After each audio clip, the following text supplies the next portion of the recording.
और मेरे शेरों, तो आई होप आपने दोनों अमीन्स की वीडियोस देख ली होंगी। मैं ऐसी उम्मीद कर रहा हूँ कि आपने अमीन्स की दोनों वीडियो देख ली हैं।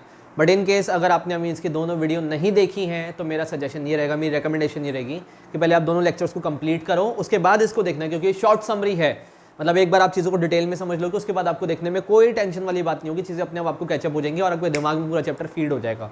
आ रही है बात समझ में, कोई दिक्कत तो नहीं? तो जिन बच्चों ने देख ली है वो चीज़ों को अच्छे समझते हो चलें, लिखना कुछ नहीं है, आप ऑलरेडी डिटेल वीडियो देख चुके हो, तो चीज़ों को बस सुनते हुए चलो और बोर्ड पे जो लिख रहा हूँ उनको समझते हुए चलो। ठीक है जी, कोई दिक्कत तो नहीं है। पूरा चैप्टर अगर आपने वीडियो देखी तो आपने देखा होगा हमने चैप्टर को 2-3 पार्ट्स में, मेजर अगर आप बोलोगे 2 वीडियो में स्प्लिट अप करा हुआ है, बट मेजर पार्ट्स का अगर आप डिस्कशन करोगे तो कौन कौन से हैं। पहले आप सीखते हो कि how do we classify amines, क्योंकि क्लासिफिकेशन हमें पता होना जरूरी है। क्लासिफिकेशन में मेजर हमने 2 टाइप के डिस्कशन करा। पहला है on the basis of degree, degree के बेसिस पे, जिसमें 1 degree Amin, 2 degree amine, 3 degree amine, and the second criteria was on the basis of side chain की साइड चेन NH2 ग्रुप के साथ कौन सी जुड़ी हुई है। इसमें 2 फर्दर हमने सब केसेस देखे, या तो वो एलिफेटिक हो सकता है या फिर वो एरोमेटिक हो सकता है। अब एरोमेटिक के अंदर भी हमारे पास 2 ऑप्शंस होते हैं, it could be purely aryl amine. Aromatic के अंदर वो प्योरली अराइल अमीन हो सकता है, कौन सा भी बोर्ड पे देखेंगे, बट एक बार पहले सुन रहे हैं चीजों को। और वो चाहे तो वो अराइल एल्काइल अमीन भी हो सकता है, मतलब अमीन के साथ एक वैलेंसी एल्काइल ग्रुप सेटिस्फाई कर रहा है, दूसरी वैलेंसी अराइल ग्रुप, मतलब एरोमेटिक पार्ट सेटिस्फाई कर रहा है। आगे बात समझ में कोई दिक्कत तो नहीं? तो एक बार फटाफट से समझ लेते हैं कि क्लासिफिकेशन आप कितने तरीके से इसका करते हो। तो we can classify amines under following 2 broad categories. ठीक है, कोई दिक्कत तो नहीं? पहला हमने कौन सा देखा? On the basis of degree, जो हमारे सबसे काम में आने वाला है। सबसे काम की बात यही है, क्योंकि जो बाद वाला पार्ट है वो तो हमें आ ही जाता है समझ में। डिग्री के बेसिस पे कौन कौन सी बातें सीखनी है, वीडियो में हमने सीख ही लिया सर बहुत तमीज से। 1 डिग्री होता है, 2 डिग्री होता है और 3 डिग्री होता है। 1 डिग्री को पहचानने का बेस्ट तरीका, मैं ज्यादा डिटेल में जाऊंगा, डिटेल वीडियो आप ऑलरेडी देख चुके हैं। अगर आपको 1 डिग्री अमीन को पहचानना है तो बस आंख बंद करके उसके अंदर आपको NH2 ग्रुप नजर आना चाहिए। NH2 ग्रुप दिख गया तुरंत आप समझ जाओ 1 डिग्री अमीन है। अगर उसके अंदर आपको NH और दोनों साइड वैलेंसी फ्री है, जो किसी भी ग्रुप से सेटिस्फाई हो सकती है, मतलब नाइट्रोजन के पास 2 हाइड्रोजन नहीं जुड़े हुए, सिर्फ एक हाइड्रोजन जुड़ा है, तो 2 डिग्री अमीन को बिलोंग करेगा। और अगर नाइट्रोजन के पास एक भी हाइड्रोजन नहीं है, एक भी हाइड्रोजन नहीं है, तीनों वैलेंसी किसी भी ग्रुप से सेटिस्फाई हो सकती हैं, तो 3 डिग्री कैटेगरी को बिलोंग करेगा। आ गई बात समझ में? ये सबसे बेस्ट तरीका है, प्रिसाइज तरीका है चीजों को समझने का। NH2 ग्रुप तो 1 डिग्री, NH ग्रुप तो 2 डिग्री, और नाइट्रोजन की तीनों वैलेंसी हाइड्रोजन के अलावा किसी से भी सेटिस्फाइड हो तो 3 डिग्री अमीन्स। आ गई बात समझ में? कोई दिक्कत तो नहीं है? अब on the basis of side chain is the second criteria. On the basis of side chain ऐसे लिखा है, मैं डिटेल में नहीं जा रहा, डिटेल वीडियो ऑलरेडी देख चुके हैं। 2 टाइप का हो सकता है सर ये, या तो ये एलिफेटिक होगा, नाम में ही सर जवाब छुपा हुआ है, या फिर ये एरोमेटिक होगा। एलिफेटिक का मतलब क्या हो गया कि सर जिसकी साइड चेन है, अब खास बात क्या है, ये भी एलिफेटिक की कैटेगरी में आएगा। कौन सा वाला? 1 डिग्री। बस ध्यान रखना चीजें वो ही हैं, बस क्लासिफिकेशन का तरीका बदल जाता है। एक डे टू डे लाइफ के एग्जांपल से मैं आपको बताता हूं। अभी मैंने बोला आप सब कौन सी क्लास को बिलोंग करते हो, सबका आंसर होगा 12th। लेकिन अगर मैं अपना क्लासिफिकेशन क्राइटेरिया बोल दूं कि बायो के बच्चे कौन है, तो कुछ की आवाज आएगी। बोलूंगा मैथ्स के बच्चे कौन है, तो कुछ की आवाज आएगी।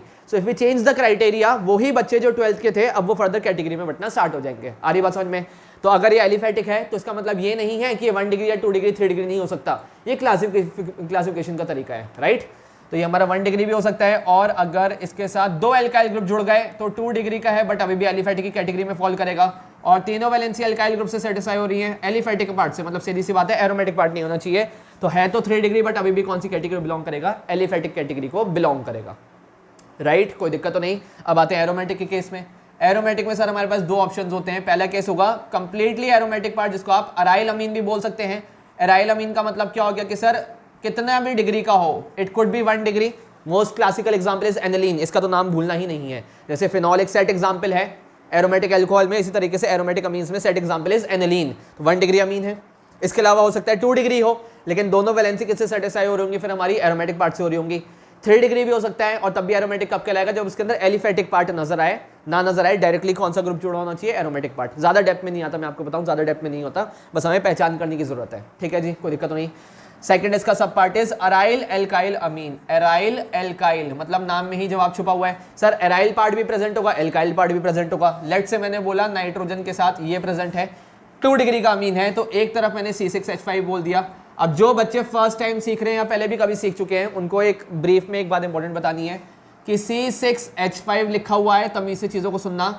C6H5 लिखा हुआ है, capital P small h, capital P small h बोल रहा हूं मैं, स्मॉल p कैपिटल h नहीं बोल रहा हूं, वरना वो pH हो जाती है, pertaining to acidity and basicity, है ना जी? कोई दिक्कत तो नहीं? कैपिटल P स्मॉल h, या इसकी जगह डायरेक्टली ऐसा समवॉट स्ट्रक्चर आपको बना हुआ मिल जाए कि ऐसे रिंग प्रेजेंट है और एक वैलेंसी फ्री छुड़ी हुई है। तीनों बातों का मतलब क्या होता है? फिनाइल रिंग है। फिनाइल रिंग मतलब एक वैलेंसी फ्री है। C6H5 भी आप बोल सकते हो, वो भी इसको रिप्रेजेंट करता है। पीएच भी बोल सकते हो, वो भी इसको रिप्रेजेंट करता है। कई बच्चे होते हैं पीएच देखकर कंफ्यूज हो जाते हैं कि सर पीएच तो हमने पढ़ा ही नहीं, ये पीएच कौन सी चीज़ है। तो P H is abbreviated term for phenyl ring. आ गई बात समझ में। तो इसी के साथ हमारा पूरा का पूरा क्लासिफिकेशन सिस्टम खत्म होता है। अब क्लासिफिकेशन के बाद हमने वीडियो में नेक्स्ट टॉपिक कौन सा सीखा है सर, नॉमेनक्लेचर। नॉमेनक्लेचर के अंदर मेन बात अगर आपने ऑब्जर्व करी हो, अगर आपने सीखी हो, क्योंकि मैंने बोला आपको सिर्फ सीखना है, आपको नोट्स नहीं बनाने, तो सर मेजर डिस्कशन तो हमें किसके बारे में सीखना है, आईयूपीएसी के बारे में। क्योंकि नाम नहीं आता तो कन्वर्जन में फंस सकते हैं। एग्जामिनर के पास फंसाने को कुछ नहीं होता। बात समझ में आ रही है? एग्जामिनर के पास फंसाने को कुछ नहीं होता। वो गिवन कंसेप्ट्स में क्वेश्चन घुमाता है। उसको पता है कि कंटेंट लिमिटेड है, बच्चे को तो कहां फंसाऊं, क्वेश्चंस को घुमा दो। लेकिन जो बच्चे के कंसेप्ट स्ट्रॉन्ग है, बेस स्ट्रॉन्ग है, वो नहीं फंसेगा। कोई भी आ जाए वो नहीं फंसेगा बच्चा। आ गई बात समझ में? तो हम फटाफट से इसको भी एक बार देख लेते हैं कि सर हमारे पास जो नॉमेनक्लेचर है, नामकरण है, नाम रखना है हमने मीन्स का, वो हम उनका फॉर्मल नेम रख सकते हैं जिसको हम आईयूपीएसी बोल सकते हैं, और हम चाहे तो सर इनफॉर्मल नेम रख सकते हैं ज़रूरत पड़ने पर, जिसको हम कॉमन नेम बोलते हैं। ठीक है जी, कोई दिक्कत नहीं। अगर 1 डिग्री अमीन है तो बहुत प्रिसाइज तरीके से बातों को समझ रहे हैं। RNH2 आपने एक चीज़ ऑब्जर्व करी होगी, लेकिन अब मैं पैरेलल में बता रहा हूँ ताकि आप डिफरेंस ऑब्जर्व कर सको।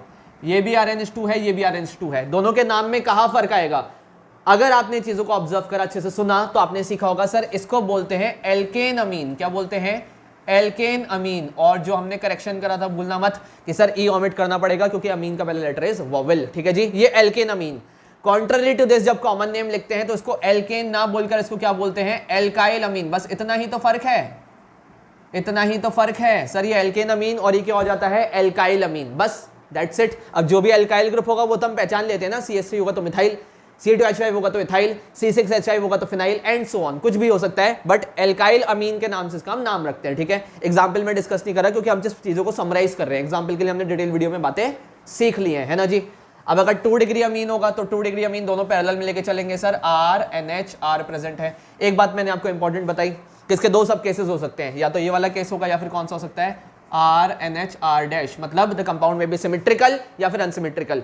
इस वर्ड से अपने आप को वाकिफ कर लो कि सिमेट्रिकल अनसिमेट्रिकल, क्योंकि ये सेम टर्म कीटोन वाले टॉपिक में भी हम डिस्कस कर रहे होंगे। और अगर आप 11th के बच्चे होते तो मैं आपको बताता कि जितने भी कंपाउंड्स में मेटामेरिज्म पॉसिबल होता है, मेटामेरिज्म भी आपने समझा है ना, तो जितने भी कंपाउंड्स में मेटामेरिज्म पॉसिबल होता है वहां पे सिमेट्रिकल अनसिमेट्रिकल शब्द का इस्तेमाल होता रहता है। एनीवेज हम ज्यादा डेप्थ में नहीं जा रहे, अभी अपने टॉपिक से रिलेट करते हैं बातों को। अगर दोनों आपके ग्रुप सेम प्रेजेंट है, दोनों ग्रुप सेम है, तो उस केस में ऑब्वियस ही बात है पेरेंट चेन तो एक ही बनेगी। हमने सीख लिया सर, एक ही पेरेंट चेन बनेगा, दूसरे पार्ट को मजबूरन क्या बनना पड़ेगा, सब्स्टिट्यूएंट। सिमेट्रिकल है तो इसका नाम क्या हो जाएगा, एन एल्काइल। रूट वर्ड तो यही रहेगा सर, ये नहीं बदलने वाला, एल्केन अमीन। और क्योंकि सब आप कंटिन्यूटी में रखेंगे, मैं तो आदत हो जाती कभी कभार जल्दबाजी में कैपिटल लिख देता हूं, लेकिन आप कंटिन्यूटी में रखेंगे तो बस पहला लेटर आपका कैपिटल होता है, बाकी लेटर्स आर स्मॉल। ठीक है जी, कोई दिक्कत नहीं। इस केस में मैं ऐसा अज्यूम करके चल रहा हूं कि सर ये हमारी पेरेंट चेन है, एल्काइल पार्ट पेरेंट चेन है, और R- वाला ग्रुप हमारा सब्स्टिट्यूएंट है। और क्योंकि सर ये सब्स्टिट्यूएंट नाइट्रोजन के साथ जुड़ा हुआ है तो इसका नाम क्या हो जाएगा, एन एल्काइल। ये जो भी एल्काइल ग्रुप होगा R-, उसका एल्काइल का नाम हम पता कर ही लेंगे देख के फॉर्मूला। तो एन एल्काइल, और रूट वर्ड तो सर नहीं बदलेगा, रूट वर्ड क्या होगा, एल्केन अमीन। क्या हम ये बात समझ रहे हैं? Yes sir. कमेंट सेक्शन में बोलो यस सर, मुझे पता चलेगा आप कितना एक्टिवली इन्वॉल्व हो चीजों को लेकर। बोलो, ठीक है जी। अब आते हैं इसके बाद 3 डिग्री अमीन पे। 3 डिग्री अमीन में यह काम करते हैं, पहले पैरेलल में हम इसको भी देख लेते हैं कैसे करोगे।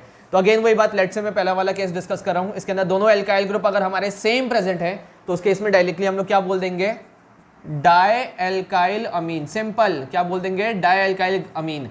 क्योंकि हमारा कंपाउंड सिमेट्रिकल है तो दोनों एल्काइल ग्रुप हमारे सिमिलर होंगे, तो वो 2 बार एल्काइल एल्काइल ना बोलकर हम लोग डायरेक्टली क्या बोल देंगे, डाई एल्काइल अमीन। इसके अलावा एक और तरीका है अमीन्स को नेम करने का, कॉमन नॉमेनक्लेचर, वो डिटेल में वीडियो में बता दिया है, लेकिन आप इसको फॉलो अप कर सकते हो। This is the most simplest one, और इससे हमारा काम भी चल जाएगा। ठीक है जी। अब बात करते हैं जो हमने दूसरा लिया है अनसिमेट्रिकल अमीन, उसका नाम कैसे लिखेंगे। तो अगेन लॉजिकल सी बात है, इन दोनों में से कोई भी आप कर लो कैसे भी करके, बट अल्फाबेटिकल ऑर्डर में तो एक ही आएगा। लेट्स से अगर मैं ऐसा अज्यूम कर लूं कि ये वाला ग्रुप हमारा C2H5 है और R- वाला ग्रुप हमारा CH3 ग्रुप है, तो अल्फाबेटिकल ऑर्डर में तो इथाइल का नाम पहले आता है, तो कुछ नहीं करना, पैटर्न तो वही रहेगा, alkyl alkyl amine, but we have to write it in alphabetical order. तो इसका नाम क्या हो जाएगा, एल्काइल एल्काइल अमीन। ठीक है जी। अब ये एल्काइल एल्काइल का मतलब क्या है कि जो भी एल्काइल ग्रुप अल्फाबेटिकल ऑर्डर में पहले आता है उसका नाम पहले लिखो और बाद वाले का नाम बाद में लिखो। Simple as that. आ गई बात समझ में, कोई दिक्कत तो नहीं है। अब आते हैं इसके बाद 3 डिग्री अमीन्स पे। मैं 2 डिग्री को हटा रहा हूं क्योंकि शायद आपको नीचे का विजिबल ना हो, 2 डिग्री को मैं हटा रहा हूं। ठीक है जी, कोई दिक्कत तो नहीं। तो अब बात कर लें फटाफट से कि how do we name 3 degree amines in both IUPAC nomenclature system as well as common nomenclature system. ठीक है जी, कोई दिक्कत तो नहीं, आसान लग रहा है तो बोलो यस।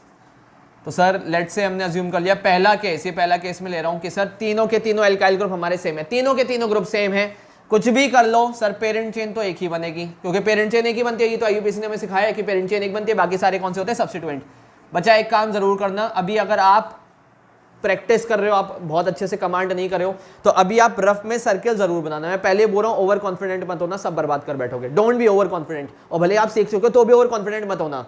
3 घंटे का पेपर होता है कहने को, बट मैं गारंटी बोल रहा हूँ 1.5 घंटे में केमिस्ट्री का पेपर खत्म हो जाता है, मैक्स टू मैक्स 1.5 घंटे में। और अगर आप थोड़े स्लो भी हो लिखने में तो 2 घंटा, तब भी 1 घंटा बचेगा। सिखा दूंगा वो सारी चीजें, लेकिन ऐसा फिक्स मत हो जाना कि 1.5 घंटे में खत्म होता है, मैं तो लेट चल रहा हूँ। धीरे धीरे सारी चीजें एक एक करके सीखेंगे। तो पेरेंट चेन तो एक बनेगी, दोनों को आप सर्कल में मार्क करना, रफ में अभी प्रैक्टिस कर रहे हैं आप। ठीक है जी, लेट से अगर ये हमारी पेरेंट चेन बन गई तो ये दोनों हमारे सब्स्टिट्यूएंट होंगे, और क्योंकि ये दोनों सेम है तो डायरेक्टली इसका नाम क्या हो जाएगा, N, हाइफिन लगाकर डाई एल्काइल। क्यों डाई एल्काइल वर्ड मैंने यूज करा, क्योंकि दोनों एल्काइल ग्रुप हमारे सेम है, और रूट वर्ड तो नहीं बदलेगा सर, यही तो सीखा है। और क्या सीखा है इस वीडियो में, रूट वर्ड नहीं बदलेगा। N, डाई एल्काइल एल्केन अमीन। ठीक है जी, कोई दिक्कत नहीं।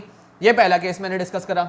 सेकंड केस में मान रहा हूं सर एक R' ग्रुप है, ये भी R' ग्रुप है, या फिर इसको हम ले लेते हैं ये R ग्रुप है और ये वाला भी R ग्रुप है। और इसके केस में मैं ऐसा अज्यूम करके चल रहा हूं कि सर R ग्रुप है C2H5। तमीज से बात को सुनिएगा मैं क्या बोल रहा हूं। मैं ऐसा अज्यूम करके चलूं कि R ग्रुप है C2H5 while R' group is CH3 या फिर मिथाइल ग्रुप। तो पक्की बात है ये वाला R ग्रुप भी कौन सा हो जाएगा, C2H5। ठीक है जी, कोई दिक्कत तो नहीं है।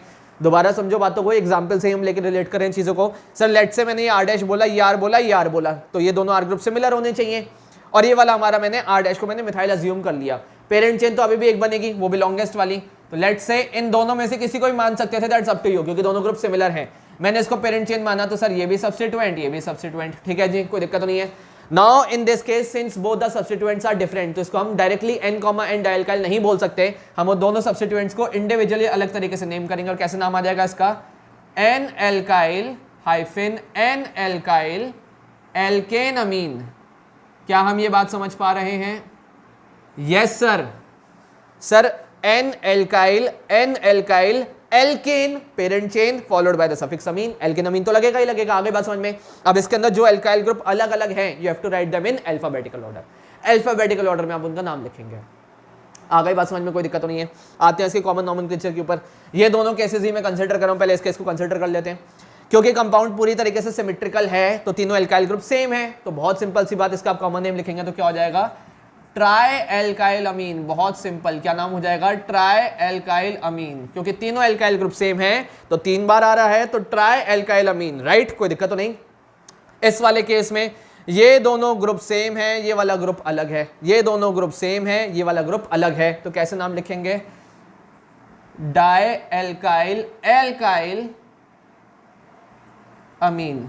जो दोनों ग्रुप सेम है उनको साथ में लिखेंगे। लेट से अगर हमने दोनों को एथाइल बोला हुआ है तो कॉमन नेम क्या हो जाएगा, डाइल एथाइल मिथाइल अमीन, डाई एथाइल मिथाइल अमीन। आ गई बात समझ में, कोई दिक्कत तो नहीं है। तो बस यही तरीका है हमारा नॉमेनक्लेचर का।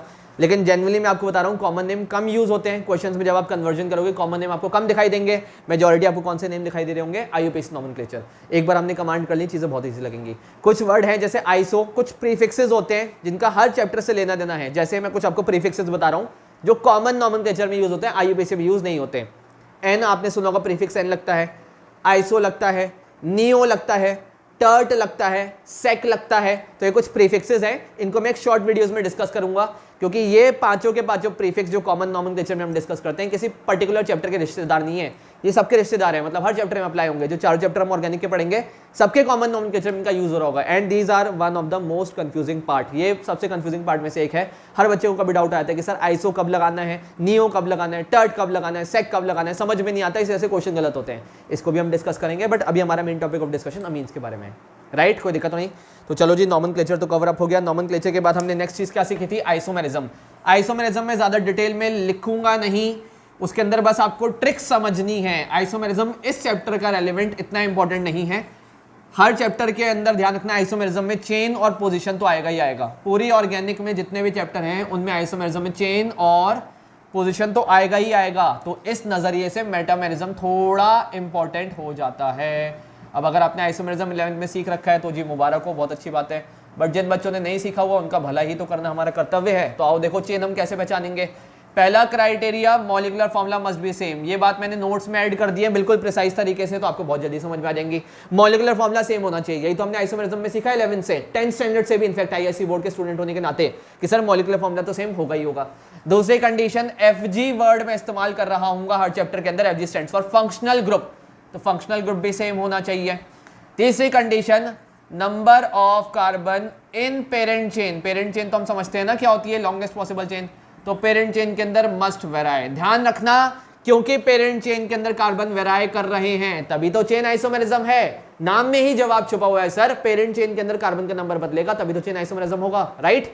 एग्जांपल ले लेते हैं। लेट से मुझे बोला जाता है C5H11NH2 for the corresponding molecular formula draw any two possible chain isomers. दो पॉसिबल चेन आइसोमर्स बनाइए। तो पहला तो मैं सीधा क्या लिख दूंगा, मैं स्केलेटन चेन बना रहा हूं, मैं वैलेंसी सेटिस्फाई नहीं कर रहा। ये काम करते कर देते हैं क्योंकि आप एंड गेम खेल रहे हैं तो रिस्क लेना अभी हमारी एपेटाइट से बाहर है।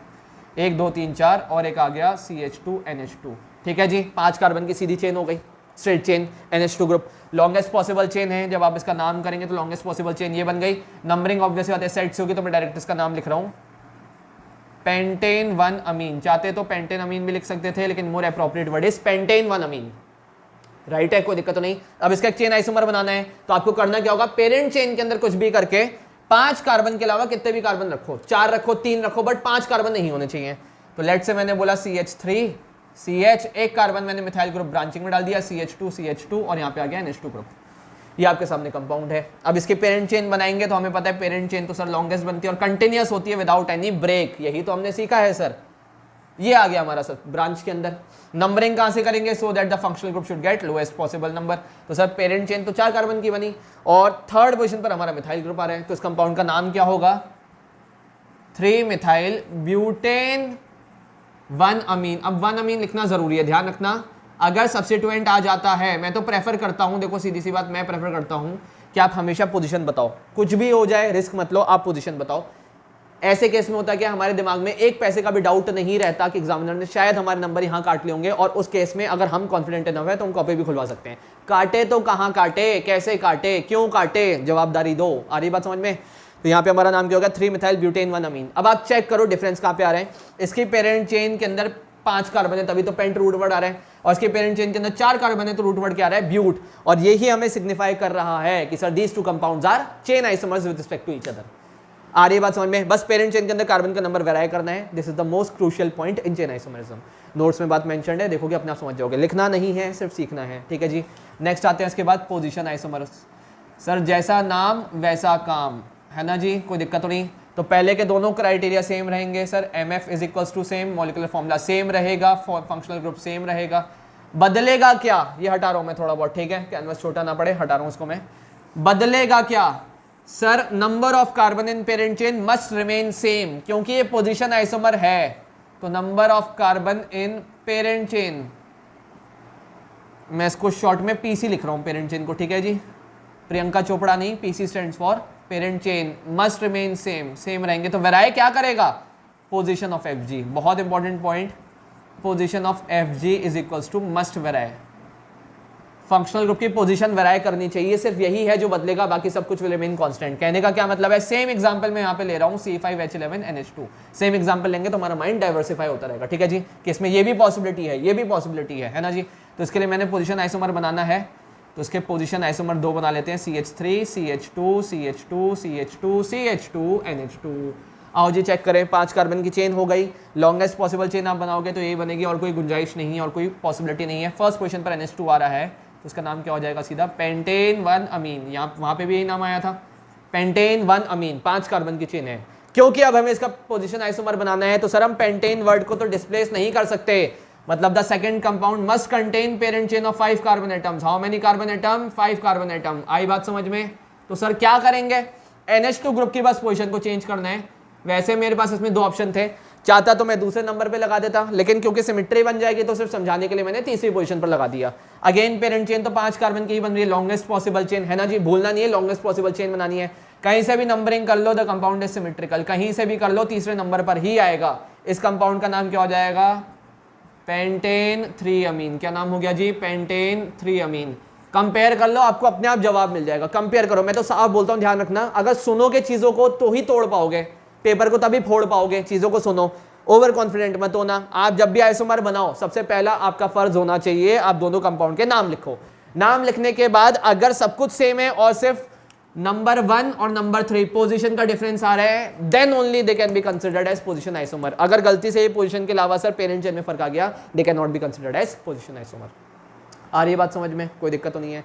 Last and the most important, जो सर हमें 11th स्टैंडर्ड में बहुत फोकस देके बताया जाता था कि ये इंपॉर्टेंट चीज़ है, और हमें कीटोन में और ईथर में भी ये चीज़ सिखाई जाती थी। इसको मैं हटा रहा हूँ सर, मेटामेरिज्म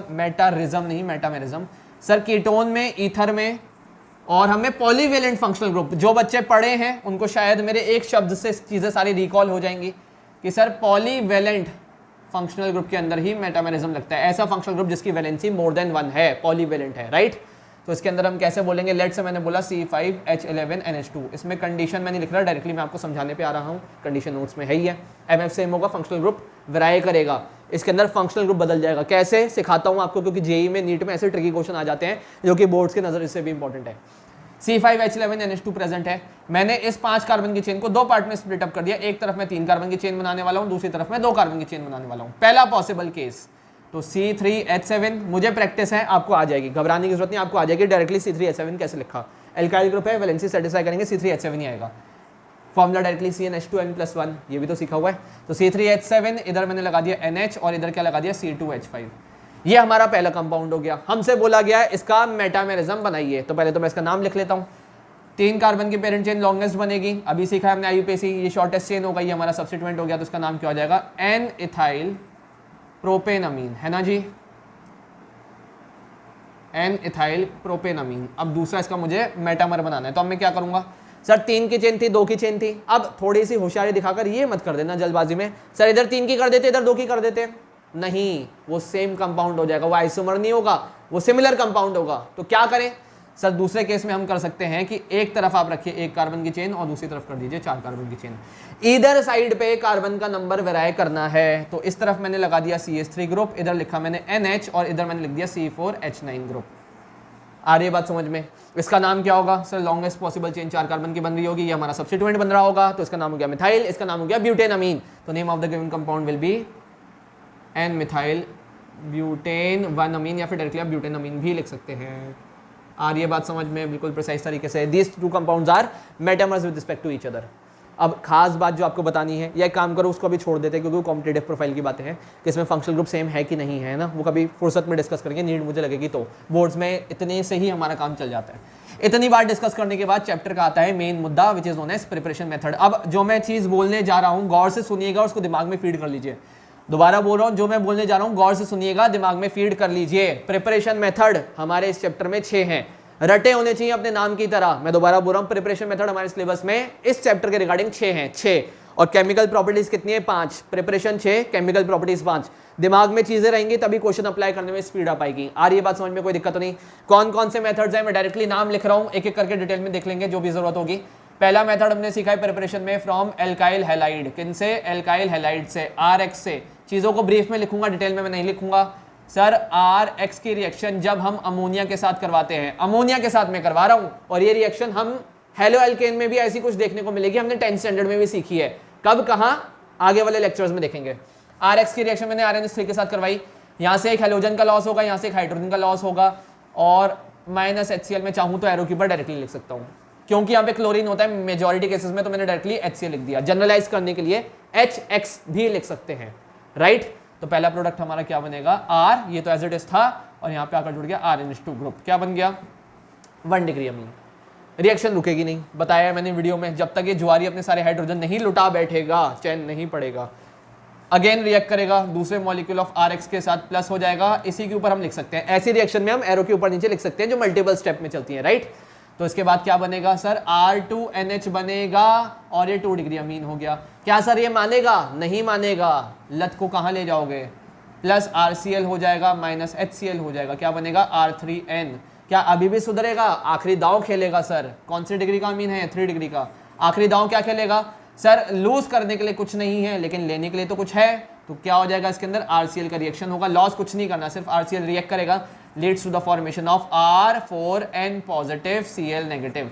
क्या बोलते हैं इसको सर? इसके 2 नाम होते हैं, क्योंकि इसमें 4 अल्काइल ग्रुप प्रेजेंट है तो इसको आप क्वाटरनरी सॉल्ट भी बोलते हैं। पहली बात क्या बोलते हैं? Quaternary salt. और दूसरी बात इसको हम बोल सकते हैं, सीखो कैसे, अगर यहाँ पे 4 एल्काइल ग्रुप नहीं होते, तमीज से सुनिएगा, तो इसका स्टैंडर्ड फॉर्मूला क्या होता? सिर्फ NH4। अगर यहाँ पे 4 एल्काइल ग्रुप नहीं होते तो ये सिर्फ क्या होता है स्टैंडर्ड फॉर्म में NH4, और साथ में अगर क्लोरीन लगा हुआ है तो आप इसका नाम क्या बोलते हैं? तो बचपन से सीखा है sir, this would have been named as ammonium chloride. क्या बोलते हैं आप इसको? Ammonium chloride. तो अमोनियम क्लोराइड का ही तो डेरिवेटिव है, तो इसका नाम क्या हो जाएगा? 4 एल्काइल ग्रुप, अज्यूम कर रहा हूं मैं चारों सेम है, तो टेट्रा एल्काइल अमोनियम क्लोराइड। जल्दी में थोड़ी स्पेलिंग गलत हो जाए तो सॉरी एडवांस में। टेट्रा एल्काइल अमोनियम क्लोराइड, आ गई बात समझ में? जो भी एल्काइल ग्रुप को एल्काइल ग्रुप का नाम लिख देंगे। पहला मेथड है प्रिपरेशन का, सर प्रेफर नहीं करा जाता। क्यों प्रेफर नहीं करा जा सकता sir? 1 degree 2 degree 3 degree quaternary salt मिलता है बीकर के अंदर, जिसको सेपरेट करना मुश्किल है because less difference in their boiling point. कर सकते हैं, मना नहीं कर रहा, लेकिन ऑब्वियस सी बात है आप अगर 1 डिग्री बनाना चाहते हो तो 2 डिग्री 3 डिग्री क्वाटरनरी को सेपरेट करने के लिए आपको फिर प्योरिफिकेशन मेथड लगाने पड़ेंगे। दूसरी इंपॉर्टेंट बात, अगर मैं आपसे पूछूं रिएक्शन चौथे स्टेप तक कब जा रही है, ऐसा कब हो रहा है कि जिसके कौन एक्सिस में प्रेजेंट होगा, तो आप ऑब्जर्व कर रहे हो सर हर स्टेप में अगर RX रिएक्ट ना करे तो रिएक्शन RCl, या फिर RX रिएक्ट ना करे तो रिएक्शन चौथे स्टेप तक ना पहुंचे। तो पहला कीवर्ड इसके अंदर सर, अगर RX is taken in axis, अगर आपने एल्काइल हैलाइड एक्सिस में लिया है तो रिएक्शन आपकी 4 डिग्री तक पहुंचेगी। लेकिन अगर आपने अमोनिया एक्सिस में लिया होता, अमोनिया के मॉलिक्यूल बहुत ज्यादा होते, बहुत ज्यादा है ना, एक्सिस में आपने लिया होता, तो रिएक्शन जनरली 1 डिग्री पे रुक जाती है। फिर भी प्रेफर नहीं करेंगे क्योंकि मिक्सचर मिलता है। ठीक है जी, कोई दिक्कत नहीं। ये हमारी पहली रिएक्शन हो गई। दूसरी रिएक्शन हमने कौन सी सीखी सर? ये पहला मेथड है। दूसरा मेथड इसके बाद हमने सीखा है एल्केन्स के अलावा, how do we prepare amines from nitro compound cyano compound. दोनों को मैं पैरेलल में पढ़ाऊंगा, नाइट्रो साइनो को मैं पैरेलल में रिवाइज करूंगा, क्योंकि सर दोनों बहुत ईजी हैं, दोनों में रिडक्शन ही तो करवाना है। दूसरा और तीसरा सर बहुत सिंपल है, क्योंकि दोनों में रिडक्शन ही तो करवाना है। सर RnO2 आप ले लीजिए, इसके ऊपर आप लिथियम एल्यूमिनियम हाइड्राइड लगा लो। Most easily available reducing agent, सबसे आसानी से मिलने वाला रिड्यूसिंग एजेंट और स्ट्रॉन्गेस्ट रिड्यूसिंग एजेंट में से एक, लिथियम एल्यूमिनियम हाइड्राइड लगा दिया सर। कुछ नहीं करना, ऑक्सीजन का रिमूवल 10 स्टैंडर्ड से हमें सिखाया गया है, ऑक्सीजन का removal is known as reduction, या फिर हाइड्रोजन का addition is also known as reduction. वही काम तो मैं कर रहा हूं सर। RnH2 ऑक्सीजन हटा दिए, दो हाइड्रोजन लगा दिए, वैलेंसी सेटिस्फाइड। 2 ऑक्सीजन हटे, एक ऑक्सीजन को वाटर बनाने के लिए, 2 हाइड्रोजन लगते हैं, तो सर 2 ऑक्सीजन को कितने लगेंगे? 4 हाइड्रोजन, मतलब कितने बन जाएंगे? 2 water molecule, simple as that. आओ साइनाइड में, सर साइनाइड का हम रिडक्शन करवाएंगे। लिखते हैं ऐसे, लेकिन सच बच्चा बच्चा जानता है, ऐसी मैं उम्मीद कर रहा हूं कि सर साइनाइड में कार्बन नाइट्रोजन के बीच में ट्रिपल बॉन्ड होता है, तो हाइड्रोजन का एडिशन भी तो रिडक्शन कहलाता है, ये भी तो हमने सीखा है। ये सिग्मा बॉन्ड है, 2 पाई बॉन्ड है, कुछ नहीं करा, इसके ऊपर भी लिथियम एल्यूमिनियम हाइड्राइड लगा दिया। ऐसा करने पर क्या हो जाएगा सर? सारे पाई बॉन्ड ब्रेक हो जाएंगे, बस सिग्मा रह जाएंगे। The product form will be RCH2NH2। बहुत ही सिंपल, सेकंड और थर्ड मेथड बहुत ही सिंपल, और यही रीजन है कि ज्यादा इंपॉर्टेंट है भी नहीं, बहुत ज्यादा इंपॉर्टेंट नहीं है। काम में जरूर आएंगे लेकिन बहुत ज्यादा इनका वेटेज नहीं है। ये सेकंड मेथड हो गया, थर्ड मेथड हो गया, राइट, कोई दिक्कत तो नहीं। अब आता है इसके बाद चौथा मेथड, जो बहुत बहुत बहुत बहुत बहुत बहुत बहुत बहुत बहुत बहुत ज्यादा इंपॉर्टेंट है। कौन सा? फ्रॉम अमाइड, और उसमें हमारे पास 2 रास्ते हैं, मैं दोनों का ही डिस्कशन कर रहा हूं। फ्रॉम अमाइड, सर अमाइड्स में 2 ऑप्शन हैं, जिसमें से एक रास्ता बहुत ज्यादा इंपॉर्टेंट है, एग्जामिनर के मनपसंद क्वेश्चंस में से एक माना जाता है ऑर्गेनिक में। पहला मेथड तो सर इसमें भी कौन सा है? रिडक्शन। रिडक्शन से सर हम भली भांति वाकिफ हो चुके हैं। कवि क्या कहना चाहता है? कवि कहना चाहता है कि सर RCONH2 प्रेजेंट है, इसके ऊपर अगर लिथियम एल्यूमिनियम हाइड्राइड लगा दिया जाए तो ऑक्सीजन का रिमूवल अभी भी सर रिडक्शन ही कहलाएगा, क्योंकि ऑक्सीजन हटेगा तो 2 वैलेंसी फ्री हो रही है, दोनों वैलेंसी हाइड्रोजन सेटिस्फाई कर देंगे, leads to the formation of RCH2NH2। एक ऑक्सीजन हटा है तो बाय प्रोडक्ट में 1 water molecule, simple as that. लेकिन जितने कार्बन का आपका पेरेंट कंपाउंड था उतने कार्बन का आपका प्रोडक्ट मिला, विच मीन्स ना डिसेंडिंग ऑफ सीरीज ना असेंडिंग ऑफ सीरीज, जितने कार्बन का आपका रिएक्टेंट उतने कार्बन का प्रोडक्ट। एग्जांपल में मैंने आपको बताया था इथेनामाइड से क्या बन जाएगा? इथेनामीन। इथेनामाइड आप एग्जांपल लिख के देख सकते हो, उससे इथेनामीन बन जाएगा, राइट, कोई दिक्कत तो नहीं। इतना इंपॉर्टेंट नहीं है सर ये वाला मेथड, है ठीक है, अच्छी बात है, बहुत अच्छी बात है, लेकिन इतना इंपॉर्टेंट नहीं है। इंपॉर्टेंट कौन सा है सर? जो एग्जामिनर की पसंद है। क्या है एग्जामिनर की पसंद? Hofmann bromamide method. कौन सा? Hofmann bromamide. ब्रोमामाइड, मैंने नाम को बहुत इंसिस्ट करके बोला है कि नाम में ही जवाब छुपा हुआ है। हॉफमैन तो साइंटिस्ट के नाम पे डेडिकेटेड है। ब्रोम का मतलब ब्रोमीन और अमाइड के ऊपर रिएक्ट करेगा। और देखें GR stands for what? General reaction. RCONH2 present है, इसकी रिएक्शन कुछ नहीं करनी, हमें Br2 के साथ करवानी है। कोफिशिएंट आप याद कर पाए तो उससे अच्छी बात तो कुछ नहीं हो सकती, क्योंकि फिर हम बैलेंस्ड केमिकल इक्वेशन भी लिख सकते हैं सर डायरेक्टली। 4KOH लिखते हैं, सीधी सी बात है, समरी है।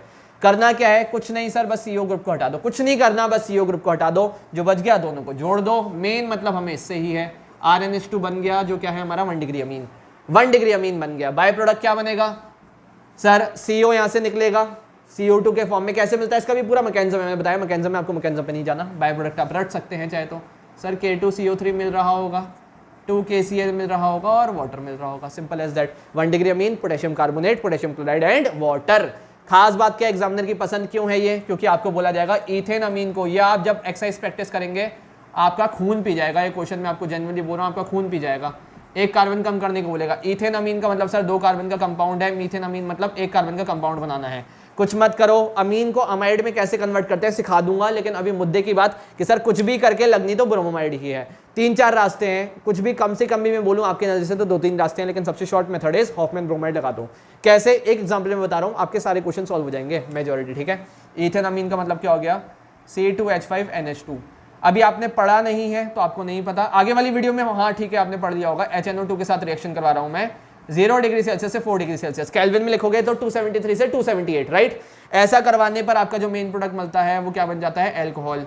HNO2 के साथ रिएक्शन याद करो, केमिकल प्रॉपर्टीज में सीखा है, चीजें साथ के साथ अप्लाई होती जाती हैं। एल्कोहल बन गया, एल्कोहल का आप PCC लगा दो या फिर K2Cr2O7/H पॉजिटिव, मतलब एसिडिफाइड पोटेशियम डाइक्रोमेट आप लगा दीजिए। तो एल्कोहल किस में डायरेक्टली कन्वर्ट हो जाता है? एसिड में।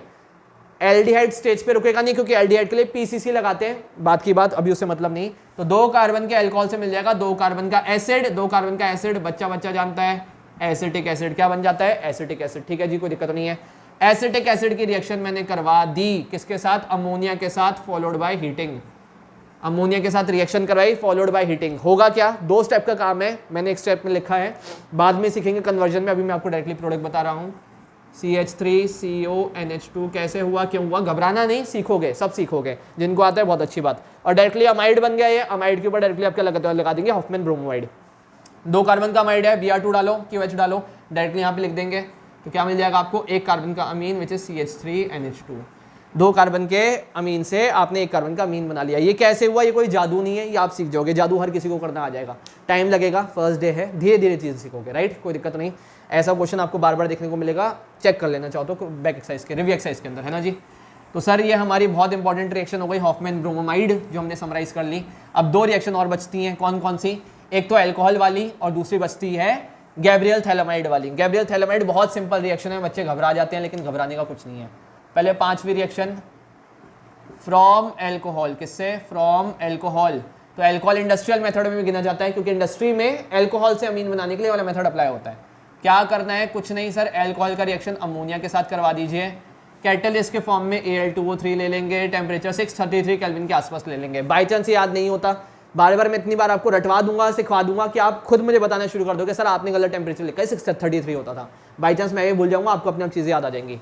कुछ भी नहीं करना, OH ग्रुप यहाँ से हट जाएगा, यहाँ से एक हाइड्रोजन हटेगा, ये OH ग्रुप हटेगा, यहाँ से एक हाइड्रोजन हटेगा, तो ये NH2 ग्रुप बनेगा। NH2 ग्रुप को डायरेक्टली अल्काइल ग्रुप के साथ जोड़ दिया, बाय प्रोडक्ट बन जाएगा वाटर। Simple as that. इतना इंपॉर्टेंट नहीं है, लेकिन फिर भी याद रखना है, काम में आता है। कैसे काम में आएगा, कब काम में आएगा, सीख जाओगे, लेकिन है काम की बात, सीधी सी बात, रिएक्शन और कुछ भी नहीं है। लास्ट मेथड छठा कौन सा है? Gabriel phthalimide. GP लिख रहा हूं मैं, गैब्रियल थैलेमाइड मेथड, ठीक है। थैलेमाइड के अंदर P साइलेंट है। सर सेट पैटर्न है, बोलो मेरे पीछे पीछे। सर थैलेमाइड के साथ रिएक्शन करवाएंगे, देखने में खतरनाक लगता है, बोला भी है वीडियो में खतरनाक है नहीं। इसके साथ रिएक्शन करवाई, फर्स्ट स्टेप में किसके साथ आप रिएक्शन करवा रहे होंगे? KOH के साथ। कौन सा बेस, कैसा बेस, सिखा दिया है। मुद्दे की बात पे आ रहा हूं मैं, यहाँ से OH का रिमूवल होगा, यहाँ से H का रिमूवल होगा, पोटेशियम डायरेक्टली जुड़ जाएगा, मतलब plus KOH minus H2O। Arrow के नीचे मैंने लिख दिया। कैसे, कौन सा बेस है, फिर भी मैं आपको बता रहा हूँ। 3 केसेस होते हैं ना एसिड बेसिस के, अर्हेनियस, ब्रॉन्स्टेड लॉरी, लुइस। यहाँ पे कौन सा केस लग रहा है? ब्रॉन्स्टेड लॉरी वाला, सॉरी मिसस्पेल हो जाता है कभी कभी, अदरवाइज मत लेना। ये ब्रॉन्स्टेड लॉरी वाला केस लग रहा है यहाँ पे, मतलब प्रोटॉन एक्सट्रैक्टर है, यहाँ से प्रोटॉन को खींच के ले जाएगा, तो आपका सॉल्ट बनेगा पोटेशियम थैलेमाइड। क्या बन जाएगा? पोटेशियम थैलेमाइड, नाम अभी नहीं लिख पा रहे, कोई बात नहीं, सीख जाओगे धीरे धीरे, टाइम बहुत है, घबराना नहीं है। Negative charge, positive charge. अब इसके बाद वाला की स्टेप अनकॉमन है, ये आपने सीखा है वीडियो में, इसके बाद वाला की स्टेप अनकॉमन है। जो भी आपको अमीन के अंदर एल्काइल ग्रुप चाहिए, आई रिपीट, अमीन के अंदर जो भी एल्काइल ग्रुप चाहिए, उस एल्काइल ग्रुप के कोरस्पॉन्डिंग आप एल्काइल हैलाइड लेंगे। क्या लेंगे? एल्काइल हैलाइड लेंगे, राइट? कोई दिक्कत तो नहीं। करना क्या है सर, के और Cl निकल जाएंगे in the form of KCl minus KCl, product क्या बनेगा? Alkyl derivative, C double bond O, C double bond O, सब कुछ सेम चलता आ रहा है अभी तक, एल्काइल ग्रुप बस जुड़ गया। और फाइनली इसका आप डाइल्यूट HCl के साथ रिएक्शन करवा दीजिए। डाइल्यूट HCl के साथ चाहो तो यहाँ पे आप H पॉजिटिव ऑब्लिक H2 भी लिख सकते हो। मैं बता रहा हूँ आपको, आगे चीज़ें सीखोगे। एग्जामिनर कंफ्यूज करने के लिए कई बार डाइल्यूट एसिड को H पॉजिटिव ऑब्लिक H2O लिख देता है, क्योंकि डाइल्यूट का मतलब क्या है? सॉल्वेंट में वाटर प्रेजेंट है, और एसिड का मतलब प्रोटॉन रिलीज करेगा। तो ऐसे भी लिख सकते हैं, ऐसे भी लिख सकते हैं, ठीक है जी, कुछ नहीं होगा। जो एल्काइल ग्रुप है, जो N ग्रुप है, ये तो डायरेक्टली बना लेंगे RNH2। कैसे बनाएंगे वीडियो में मैंने सिखा दिया है, अभी सिर्फ हम चीज़ों को समराइज कर रहे हैं। और सर थैलिक एसिड बन जाएगा, क्या बन जाएगा? Phthalic acid, C double bond OOH, C double bond OOH, ठीक है जी। मुद्दे की बात क्या है? जो एल्काइल ग्रुप हमें चाहिए वो एल्काइल ग्रुप का हमें एल्काइल लेना पड़ेगा। और सर यहाँ से 1 डिग्री अमीन बनता है। 1 डिग्री अमीन को बनाने का सबसे प्रेफरेबल तरीका है, ये बात वीडियो में हमने देखी है, नोट्स में भी लिखी हुई है, नोट्स में आपको सब चीज़ें प्रिसाइज फॉर्म में दे रखी हैं, ठीक है। तो इसके साथ हमारा प्रिपरेशन मेथड कवर अप होता है। अगर आपको लग रहा है सर थोड़ा सा फास्ट पेस हो गया, तो वीडियो को पॉज करो, टेक अ ब्रेक, और उसके बाद इसको आगे कंटिन्यू करना, लेकिन मैं कंटिन्यूटी में पढ़ाता जा रहा हूँ। इसके बाद आपने देखनी है फिजिकल प्रॉपर्टी, तमीज़ से सुनना बातों को, तमीज़ से। PP लिखा मैंने फिजिकल प्रॉपर्टी को, सर 2 ही मेन है, और इम्पॉर्टेंट बात क्या है पहले लिख लेते हैं, सॉल्युबिलिटी, और दूसरा है बॉइलिंग पॉइंट। अगर इस चैप्टर के रिगार्ड्स में देखूँ तो बॉइलिंग पॉइंट ज़्यादा इंपॉर्टेंट है, सॉल्युबिलिटी ज़्यादा इंपॉर्टेंट नहीं है। अब खास बात क्या है कि सर ऑर्गेनिक के हम जितने भी 4 चैप्टर पढ़ रहे हैं, फिजिकल प्रॉपर्टी सिर्फ 2 ही हमें पढ़नी है, सिर्फ 2, ज़्यादा दिमाग मत मारिएगा बोर्ड्स के लिए। Solubility and BP, solubility BP, solubility BP, सबके अंदर सेम सेट पैटर्न है, सेट पैटर्न, सेट पैटर्न, और ऑलमोस्ट सिमिलर टाइप के क्वेश्चंस। आ रही बात समझ में? हाइड्रोजन बॉन्डिंग में आंसर छुपा होता है, मैं पहले आपको ट्रिक बता रहा हूँ, जितने भी हम चैप्टर पढ़ेंगे सबका आंसर कहीं ना कहीं हाइड्रोजन बॉन्डिंग में छुपा होता है। आओ देखें solubility. Are amine soluble in water, ध्यान रखना सॉल्युबिलिटी हमेशा वाटर के रिस्पेक्ट में चेक करी जाती है, क्योंकि वाटर इज यूनिवर्सल सॉल्वेंट। तो क्या अमीन्स वाटर में सॉल्युबल होंगे? उसके लिए अमीन्स का धर्म पूछना पड़ेगा। क्या भैया तुम हाइड्रोजन बॉन्डिंग करना जानते हो? क्या तुम कर सकते हो? तो हमने कंडीशन क्या पढ़ी हाइड्रोजन बॉन्डिंग की? Hydrogen must be attached to one of the highly electronegative element, जो फोन में से कुछ भी हो सकता है। नाइट्रोजन के साथ हाइड्रोजन जुड़ा हुआ है, यस, और यहाँ पे भी हाइड्रोजन ऑक्सीजन के साथ जुड़ा हुआ है, तो वाटर में भी हाइड्रोजन बॉन्डिंग लग सकती है, तो यस हाइड्रोजन बॉन्डिंग ऑपरेट होगी। कैसे शो करेंगे? RNH, डिटेल में मैंने वीडियो में बता दिया है ना जी। यहाँ पे ये प्रेजेंट है। अब 2 तरीके हैं, चाहो तो वाटर का ऑक्सीजन इसके सामने रख के आप शो करो, या नाइट्रोजन के साथ यहाँ पे भी आप शो कर सकते हो। मैं ऐसे थोड़ा टिल्ट करके शो कर रहा हूँ, हाइड्रोजन ऑक्सीजन हाइड्रोजन प्रेजेंट है ना। नाइट्रोजन के साथ 3 तरीके से हाइड्रोजन बॉन्डिंग हो सकती है, 3 तरीके से, और क्योंकि हाइड्रोजन बॉन्डिंग हो जाएगी तो yes they are soluble in water. अब सॉल्युबिलिटी एल्काइल पार्ट बढ़ने के साथ कैसे इफेक्टेड होगी, ये सेट आंसर मैं बता रहा हूँ, तो तमीज़ से सुनना, हर चैप्टर के अंदर आएगा तो आपको चीज़ें अच्छे से याद हो जाएंगी। जैसे जैसे आपका एल्काइल पार्ट बढ़ता जाएगा, जैसे जैसे एल्काइल पार्ट बढ़ता जाएगा, मतलब मिथाइल से इथाइल हो गया, इथाइल से प्रोपाइल हो गया, तो जैसे जैसे आपका एल्काइल पार्ट बढ़ता जाएगा सॉल्युबिलिटी डिक्रीज होगी। क्यों डिक्रीज होगी? सेट आंसर लिखा हुआ मिलेगा नोट्स में कि sir the alkyl part is hydrophobic in nature. कैसा होता है? हाइड्रोफोबिक, वाटर रिपेलिंग, और क्योंकि हाइड्रोफोबिक पार्ट है तो वाटर के कॉन्टैक्ट में आने से अमीन ग्रुप को प्रिवेंट करेगा, रोकेगा, पूरी कोशिश करेगा, बल्कि होता है ना, तो इसकी वजह से हमारी सॉल्युबिलिटी डिक्रीज होती जाएगी। जैसे जैसे बल्कीनेस बढ़ती जाती है एल्काइल पार्ट की साइड चेन की, जैसे जैसे बल्कीनेस बढ़ती जाती है, बल्कि होता जाता है, बड़ा होता जाता है, सॉल्युबिलिटी डिक्रीज होती जाती है। आ गई बात समझ में? कोई दिक्कत नहीं। अब आते हैं इसके बाद BP पे। BP में हमें कंपैरिजन बेस्ड क्वेश्चन दिया जाएगा कि out of 1 degree 2 degree and 3 degree amine which is highest boiling point and why, किसका बॉइलिंग पॉइंट सबसे ज़्यादा होगा? तो आपने वीडियो में देखा होगा सर यहाँ पे H बॉन्डिंग लगती है कितनी बार? 3 बार। यहाँ पे भी H बॉन्डिंग लगती है कितनी बार? 2 बार। और यहाँ पे H बॉन्डिंग नहीं लगती तो यहाँ पे कौन सी फोर्स लगती है सर? वेंडर वाल फोर्सेस लगती हैं। कौन सी? वेंडर वॉल, नॉट वाल, वेंडर वॉल फोर्सेस, है ना जी। कोई दिक्कत तो नहीं है, साइंटिस्ट का नाम है। कैसे पता चलेगा सर? R प्रेजेंट है नाइट्रोजन के साथ, इधर हाइड्रोजन, और यहाँ से भी तो हाइड्रोजन बॉन्डिंग हो सकती है, तो सर 3 साइड से हाइड्रोजन बॉन्डिंग हो सकती है, तो सबसे ज़्यादा हाइड्रोजन बॉन्डिंग, जितनी ज़्यादा हाइड्रोजन बॉन्डिंग होगी मॉलिक्यूल्स को सेपरेट करना उतना मुश्किल होगा, BP उतना ज़्यादा होगा। सिंपल सी बात, हमें रिप्रेजेंटेशन की प्रैक्टिस करनी है, बाकी थ्योरी तो हम लिख लेंगे। Since the molecule of 1 degree amine is associated by maximum extent of hydrogen bonding, therefore the boiling point is highest. चाहे तो चीज़ों का मोर लेंदी कर सकते हैं। Therefore the molecules are difficult to separate into vapour phase which accounts for their higher boiling point, right. कोई दिक्कत नहीं। 2 डिग्री के अंदर 2 जगह से लगती है, यहाँ पे वैन डर वाल्स फोर्स लगती है जो कि वीकेस्ट है, तो ऑब्वियस बात है इनका बॉइलिंग पॉइंट सबसे कम होगा। ऊपर एरो हम लगा लेते हैं, इनका बॉइलिंग पॉइंट वीकेस्ट होगा, 1 डिग्री का सबसे ज़्यादा होगा, ठीक है जी। ये हमारी फिजिकल प्रॉपर्टी भी खत्म हो गई। अब आती है बात केमिकल प्रॉपर्टीज़ की, बहुत इंपॉर्टेंट। केमिकल प्रॉपर्टीज़ तो हर चैप्टर की इंपॉर्टेंट होती ही होती हैं। तो केमिकल प्रॉपर्टीज़ कितनी पढ़नी है सर? 5 पढ़नी है। सबसे ज़्यादा इंपॉर्टेंट कौन सी है सर? पहली वाली है। कौन सी सर? जिसके अंदर हम बेसिक कैरेक्टर्स का कंपैरिजन करेंगे। सीपी लिख दिया मैंने, CP stands for chemical property. पहली प्रॉपर्टी है सर, हम बेसिक नेचर का कंपैरिजन कर रहे होंगे, बेसिक नेचर। और बेसिक नेचर में सबसे पहला सवाल हमसे पूछा क्या जाएगा कि 1 डिग्री, मैंने बहुत प्रिसाइज तरीके से पेज को 2 पार्ट में, कैनवस को 2 पार्ट में डिवाइड करके बताया है कि कौन से फेज में कैसा सवाल। लेकिन एक बात जो स्किप हो गई थी, बताना जरूरी है, मतलब बात उसमें भी आपने सही सीखी है, बट एक एडिशनल पॉइंट उसमें ऐड ऑन करना है। सर अगर गैसियस फेज होगा, पहला केस में सीधा लिख रहा हूँ, अगर गैस फेज होगा तो order will be 3 degree, 2 degree, 1 degree. और अगर हमें पूछ लिया जाए इसके पीछे का रीजन अकाउंट करो, तो reason is simply basic nature का प्लस आई इफेक्ट। 3 डिग्री के अंदर 3 एल्काइल ग्रुप होते हैं तो plus I effect maximum, electron donating tendency maximum. यहाँ पे 2 एल्काइल ग्रुप तो 2 तरफ से प्लस आई इफेक्ट, और यहाँ पे एक भी एल्काइल ग्रुप नहीं, तो सिर्फ नाइट्रोन के पास जो लोन पेयर है, और एक एल्काइल ग्रुप, सॉरी यहाँ पे 3, यहाँ पे 2, यहाँ पे एक एल्काइल ग्रुप, तो comparatively come plus I effect. आगे बात समझिए, गैस फेज की बात है। लेकिन जब हम एक्वस फेज की बात करते हैं तो थैंक्स टू नमन, क्रेडिट देना जरूरी होता है जिस बच्चे ने ये बताई कि सर ये वाला पॉइंट छूट गया है ना। तो एक्वस फेज में आपने वीडियो में ऑर्डर देखा है 2 degree greater than 3 degree greater than 1 degree. Summary पे आ रहा हूं मैं सीधा, 2 डिग्री 3 डिग्री 1 डिग्री। लेकिन ये ऑर्डर कब होगा? तमीज से सुनिएगा, ये ऑर्डर कब होगा? जब आपका साइड चेन में इथाइल ग्रुप हो या उससे ज्यादा हो। आई रिपीट, आपके साइड चेन में इथाइल ग्रुप हो या फिर इथाइल से ज्यादा हो, C3H7 हो, C4H9 हो। But in case if your amines contain methyl group, मतलब 3 डिग्री अमीन के अंदर तीनों मिथाइल ग्रुप हो गए, क्योंकि ऐसा क्वेश्चन आपको देखने को डायरेक्टली मिल सकता है। 2 डिग्री के अंदर CH3NH CH3 प्रेजेंट है, और 1 डिग्री के अंदर सीधा CH3NH2 प्रेजेंट है। तो ऐसे केस में मैं आपको सीधा ऑर्डर बता दे रहा हूँ, रीजन भी बताता हूँ, आप सुनो जरा। इस वाले केस के लिए 2 डिग्री 3 डिग्री 1 डिग्री वाला ऑर्डर है, वो C2H5 एंड ग्रेटर ग्रुप्स के लिए। ग्रेटर ग्रुप्स मतलब जिनके अंदर कार्बन का नंबर कम से कम 2 या 2 से ज्यादा, तो 231 ऑर्डर आएगा। हिंदी काउंटिंग आप जानते हो तो सीधा नंबर याद कर सकते हो, 231। But in case your alkyl part is methyl group, जो कि सबसे छोटा पॉसिबल एल्काइल ग्रुप होता है, तो ऐसे केस में ऑर्डर थोड़ा सा चेंज होकर आ जाता है 213। 213 का मतलब 213। अब शायद दिमाग में सवाल है सर ऐसा क्यों हुआ, 213 फिर यहाँ पे 231 क्यों हो गया? होता क्या है, डिफरेंस कहाँ पे आ रहा है आप ऑब्जर्व करो। 2 डिग्री की तो मैक्सिमम बेसिक स्ट्रेंथ होगी, बस 1 और 3 में डिफरेंस आना स्टार्ट होता है। थोड़ा दिमाग लगाते हैं सर, अगर हमारा 3 डिग्री अमीन है, 3 एल्काइल ग्रुप प्रेजेंट होंगे, और अगर C2H5 ग्रुप है, जरा देखना 3 डिग्री का एल्काइल ग्रुप है, अमीन है सॉरी, और हमारे पास 3 एल्काइल ग्रुप प्रेजेंट है, तो क्या सर ये बल्कि नहीं हो गए? क्या ये बल्कि नहीं हो गए? यस। और हमें पता है जैसे जैसे बल्कीनेस बढ़ती है, स्टेरिक हिंड्रेंस बढ़ती है, आपस में कोलाइड करने की टेंडेंसी या फिर स्टेरिक हिंड्रेंस बढ़ती है। और क्योंकि यहाँ पे स्टेरिक हिंड्रेंस बढ़ेगी तो बॉन्डिंग थोड़ी कम हो जाएगी, हाइड्रोजन बॉन्डिंग कम हो जाएगी एक्वस फेज में, है ना। हमने डिस्कस करा ना कि वो प्रोटोनेशन वाला फैक्टर होना, प्रोटोनेशन डिसाइड करता है कि कौन ज्यादा स्टेबल होगा।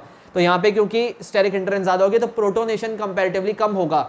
तो कौन सा पैरामीटर जज करता है इस केस में? Plus I effect. कौन सा पैरामीटर? Plus I effect. और क्योंकि इथाइल ग्रुप का plus I effect methyl group से ज्यादा होता है, देयरफॉर इथाइल या फिर फर्दर ग्रोइंग ग्रुप्स में 3 डिग्री वाली की बेसिसिटी ज्यादा होती है as compare to 1 degree. But अगर आपका मिथाइल ग्रुप प्रेजेंट है which is the smallest possible alkyl group, तो ऑर्डर इज 213।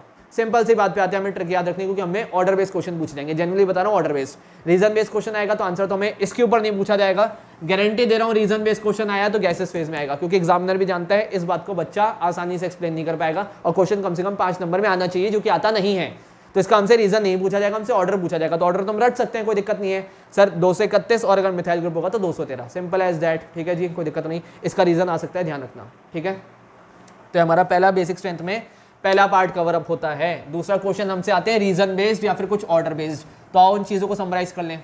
मैंने वीडियो में बताया है ये वाला पार्ट सबसे ज्यादा इंपॉर्टेंट है, केमिकल प्रॉपर्टीज में ये वाला पार्ट सबसे ज्यादा इंपॉर्टेंट है। अब कंपेयर करना है हमें एल्काइल अमीन को और अमोनिया को, दोनों में से किसकी बेसिक स्ट्रेंथ ज्यादा है। तो इसमें आपको आंसर आता है सर यहाँ पे, क्योंकि एल्काइल ग्रुप का प्लस आई इफेक्ट ऑपरेट हो रहा है। बस कुछ मत करा करो, उससे उसका काम पूछा करो कि तू क्या कर रहा है। तो एल्काइल बोलेगा मैं इलेक्ट्रॉन दे रहा हूं, इलेक्ट्रॉन रिलीज कर रहा हूं, तो प्लस आई इफेक्ट है, तो ये इसकी तरफ इलेक्ट्रॉन देगा, नाइट्रोजन की डोनेटिंग टेंडेंसी बढ़ जाएगी, तो बेसिक नेचर ज्यादा होगा, लुईस बेसिक नेचर ज्यादा होगा। तो इस वजह से these are more basic as compare to ammonia. ये सेकंड पैरामीटर हमें दिमाग में रखना है। तीसरा पैरामीटर, ये सेकंड हो गया, तीसरा पैरामीटर हमसे बोला जाएगा कंपेयर करो विद रीजन के साथ, जो कि इंपॉर्टेंट है, ध्यान रखना, मैं स्टार लगा दे रहा हूँ। ये और सबसे पहला वाला वो इंपॉर्टेंट है ना, गैसियस फेज वाला रीजन आ सकता है, इसमें भी रीजन आ सकता है कि अगर मैं RNH2 का कंपैरिजन करूं और C6H5NH2 का कंपैरिजन करूं, मोस्ट इंपॉर्टेंट क्वेश्चन में से एक रीजन बेस्ड में इस चैप्टर के रिगार्डिंग, इन दोनों में बेसिक स्ट्रेंथ कंपेयर करो, तो आंसर तो हमें पता है। क्यों, देख लेते हैं जरा। सर इसका इफेक्ट अगर हमें नहीं पता तो सर प्लस आई इफेक्ट होता है। कैसा इफेक्ट होता है? प्लस आई इफेक्ट, मतलब releasing tendency plus inductive effect, releasing tendency. Benzene ring का कैसा इफेक्ट होता है सर? -R भी बोल सकते हो आप, -M भी बोल सकते हो। मीजोमेरिक इफेक्ट बोलो चाहे आप रेजोनेंस इफेक्ट बोलो। सर इसकी विड्रॉइंग टेंडेंसी है, मतलब जो यहाँ पे हमारे लोन पेयर प्रेजेंट है वो बेंजीन रिंग की तरफ रेजोनेंस में जा रहे होंगे, उसके लिए हम इसके रेजोनेटिंग स्ट्रक्चर्स देखेंगे, है ना। सानिया ने बोला सर एक बार रेजोनेटिंग स्ट्रक्चर बता दो, तो मैं जितने भी ऑर्गेनिक में रेजोनेटिंग स्ट्रक्चर्स ऑपरेट हो रहे हैं उनकी एक शॉर्ट वीडियो बना दूंगा जिसमें आप सिर्फ रेजोनेटिंग स्ट्रक्चर्स की प्रैक्टिस कर रहे होंगे, क्योंकि मेजॉरिटी हमारे reason based question aromatic part में रेजोनेंस में छुपे होते हैं आंसर, ठीक है जी। तो सर इसकी बेसिक स्ट्रेंथ ज़्यादा है, इसकी बेसिक स्ट्रेंथ कम है। आओ देखो कंपेयर करें। सर यहाँ पे प्लस आई इफेक्ट की वजह से नाइट्रोजन की डोनेटिंग टेंडेंसी ज़्यादा होगी, और यहाँ पे क्योंकि रेजोनेंस के थ्रू नाइट्रोजन से उसके लोन पेयर छीने जा रहे हैं, तो इसके नाइट्रोजन के किसी और ग्रुप को इलेक्ट्रॉन डोनेट करने की टेंडेंसी हो जाएगी कम। पहला रीजन, ये पहला रीजन मैंने आपको बताया, प्लस आई और प्लस आर। दूसरा रीजन अगर हमें कंपेयर करना है तो हमें स्टेबिलिटी चेक करनी होगी।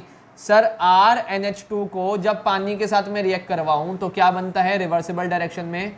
RNH3 positive and OH negative, तभी तो बेस है क्योंकि OH नेगेटिव बन रहा है। सर अभी भी एल्काइल ग्रुप अपने प्लस आई इफेक्ट की वजह से नाइट्रोजन को सेटिस्फाई कर रहा है। नाइट्रोजन एक इलेक्ट्रोनेगेटिव एलिमेंट है तो उसके ऊपर प्लस चार्ज स्टेबल नहीं होता, तो उसको सेटिस्फाई करने के लिए या फिर उसको स्टेबल करने के लिए एल्काइल ग्रुप अपने प्लस आई इफेक्ट की वजह से उसकी इलेक्ट्रॉन डेफिशिएंसी को कम कर देगा, मतलब स्टेबलाइज कर देगा। कॉन्ट्ररी तो जब आप एनालीन का बनाते हो तो एनालीन की रिएक्शन आपने करवाई, ये NH2 ग्रुप हो गया, इसकी रिएक्शन आपने वाटर के साथ करवाई, तो कॉन्जुगेट एसिड क्या बनेगा? मैंने वीडियो में टर्म यूज करा है ना, कॉन्जुगेट एसिड, आई गेस आपको वो समझ में आ गया होगा। NH3 पॉजिटिव और यहाँ पे OH नेगेटिव। अब आप कंपेयर करो। सर स्टेबल करना तो दूर की बात, ये तो इसके दुख बढ़ा रहा है। कैसे दुख बढ़ा रहा है? सर इसका -R इफेक्ट है, ऑलरेडी उस बेचारे के ऊपर डेफिशिएंसी है, प्लस चार्ज का मतलब क्या है? डेफिशिएंसी है, और ये अपने विड्रॉइंग नेचर की वजह से इसकी इलेक्ट्रॉन डेफिशिएंसी को और बढ़ा रहा है, मतलब जो बेचारा ऑलरेडी अनस्टेबल है उसको और अनस्टेबल कर रहा है। और क्योंकि इसका कॉन्जुगेट एसिड अनस्टेबल है तो इसके बेसिक स्ट्रेंथ कम है, क्योंकि ऑब्वियस सी बात है कोई भी चीज, इंसान हो, नेचर का कोई भी ऑब्जेक्ट हो, एनीथिंग, कुछ भी चीज हो, कोई भी लेस स्टेबल से मोर स्टेबल में जाना चाहता है, ना कि मोर स्टेबल से लेस स्टेबल में। और क्योंकि ये इसमें ज्यादा मोर स्टेबल है, इसमें लेस स्टेबल है, तो इसकी इसमें कन्वर्ट होने की टेंडेंसी होगी कम, which accounts for lower basic strength of aromatic amines as compare to aliphatic amines. Right है, कोई दिक्कत तो नहीं। अब बात करते हैं, इसके बाद ये बात हमें समझ में आ गई। अब इसके बाद बात करते हैं कि what is the effect of substitution on benzene ring. उसको भी हमने बहुत तरीके से प्रिसाइज फॉर्म में देखा है। एक ही लाइन के अंदर अगर मैं चीज़ों को बताना चाहूँ, ये हमारा लास्ट पैरामीटर रहेगा कि सर अगर इलेक्ट्रॉन रिलीजिंग ग्रुप है तो बेसिक स्ट्रेंथ मैक्सिमम होगी। एनालीन है, क्योंकि एनालीन के लिए वाला पैरामीटर पूछा जाता है ना, एनालीन है तो बीच में होगी, और अगर इलेक्ट्रॉन विड्रॉइंग ग्रुप है तो बेसिक स्ट्रेंथ लीस्ट होगी। सर हम कैसे पहचानेंगे इलेक्ट्रॉन रिलीजिंग ग्रुप या फिर इलेक्ट्रॉन विड्रॉइंग ग्रुप को? उसका भी तरीका बताया है।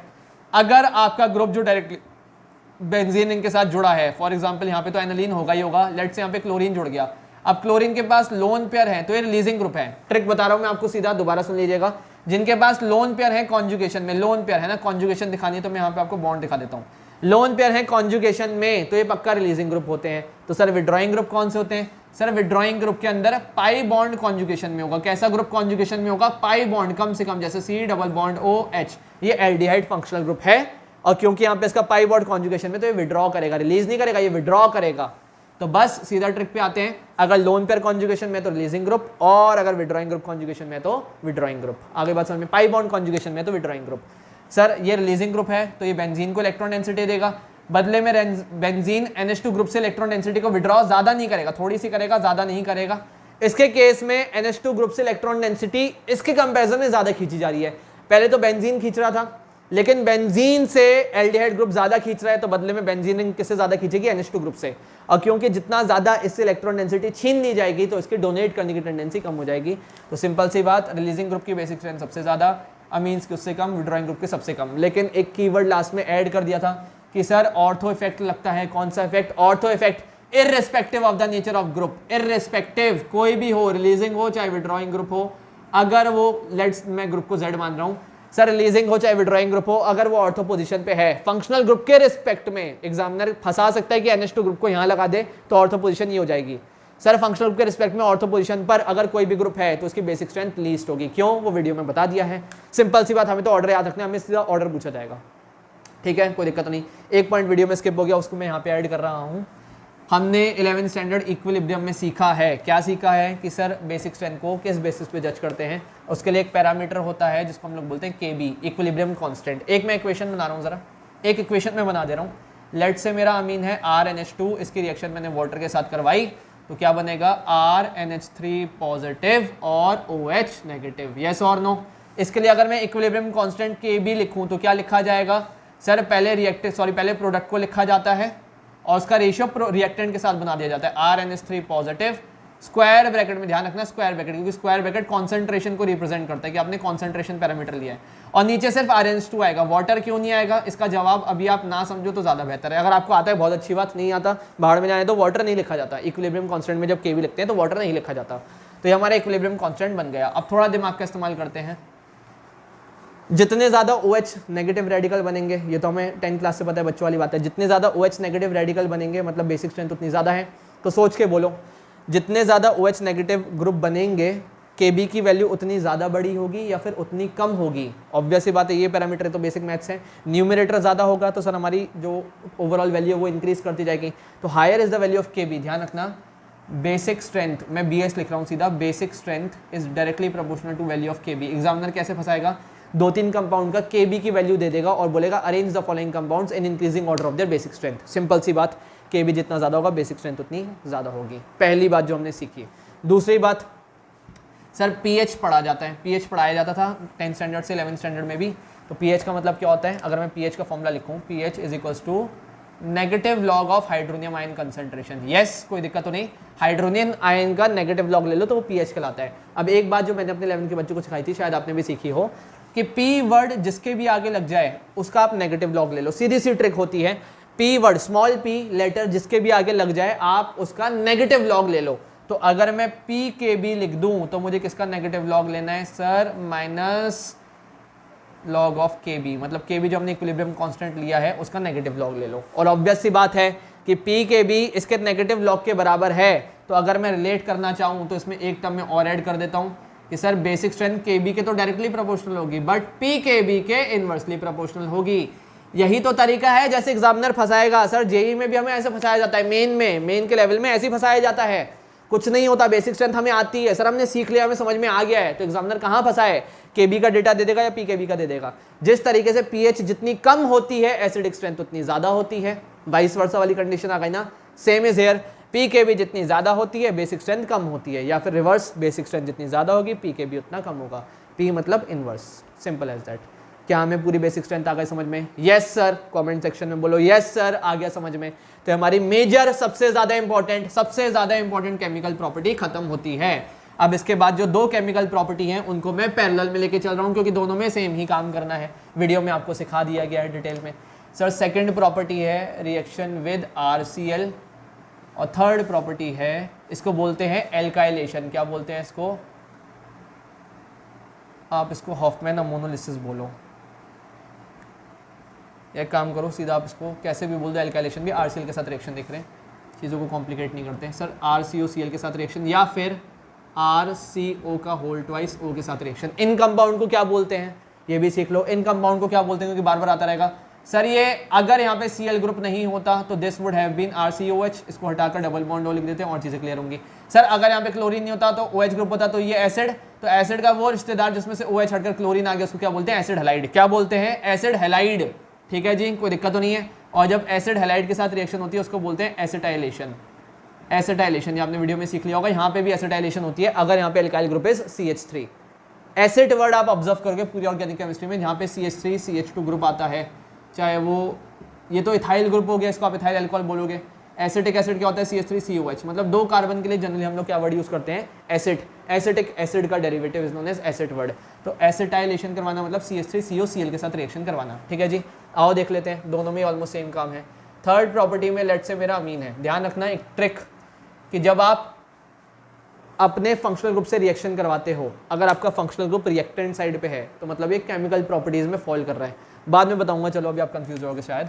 तो RnH2 की रिएक्शन मैंने RCl के साथ करवाई। ऑब्जर्व करो क्या ये रिएक्शन हम प्रिपरेशन में नहीं पढ़ चुके हैं, बस वहां पे अमोनिया से शुरुआत करी थी, यहाँ पे RnH2 से शुरुआत करी है। तो RnH2 से शुरुआत करी, RCl के साथ रिएक्शन हुआ, काम नहीं बदलेगा सर, R2NH बन जाएगा, फर्दर करवाएंगे R3N बन जाएगा, फर्दर करवाएंगे R4N पॉजिटिव Cl नेगेटिव बन जाएगा।